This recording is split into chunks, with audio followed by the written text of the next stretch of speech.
Баршаңызға сәлем достар. Сіздерге бүгін қуырыстың ең керемет рецептін көрсеткім келеді. Жақында ғана осы рецепті қолданып көрдім. Өте керемет болып шықты.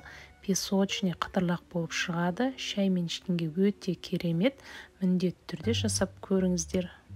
Ең алдымен қамырын жасаймыз. Ол үшін бізге жұмыртқаның сарысы керек. Және де 2 тұтас жұмыртқа. Ыдысқа саламыз, үстінен қантты және де шым-шым тұз салып, жақсылап осылай шаншқымен араластырып аламыз. Ешқандай су қоспаймыз. Жаңағы біздің жұмыртқаның сарысы біздің қамырымызды жұп-жұмсақ қылады. Енді осының үстіне ұнымызды қосып, жақсылап жұмсақ қамыр илейтін боламыз.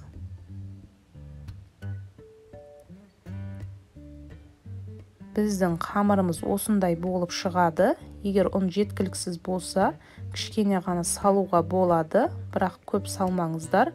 Одан соң оны бөлме температурасына қойып қоямыз. Холодильникке емес, жай ғана осы үстелдің үстіне қалдырып қоямыз.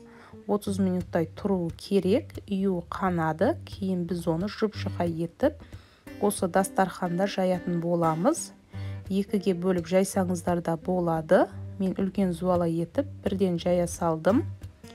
Қамырды жайып болған соң, міндетті түрде астына ұн себіңіздер, жабысып қалуы мүмкін. Мінекей осылай жұп-жұқа етіп қамырымызды жайып аламыз. Жайып болғаннан кейін осылай жолақтар жасаймыз. Әрбір жолақтың ені 5 см болады. Ұзындығы шамамен 30-40 см. Ұзындығы әртүрлі бола береді. Ең бастысы жұп-жұқа етіп жаю керек. Қалың болса біздің хворстарымыз қатты қытырламай қалуы мүмкін. Ал енді хворстарымызды пісіреміз. Ол үшін бізге осындай таяқша қажет. Осылай қамырымызды ораймыз. Міне видеода көріп тұрғандарыңыздай осылай орап аламыз да, енді оны қатты қызып тұрған майға салып, осылай видеода көрсеткендей қолымызбен айналдыра отыра қамырды пісіреміз. Басында 1-2 дұрыс шықпауы мүмкін, кейін қолдарыңыз үйреніп кетеді.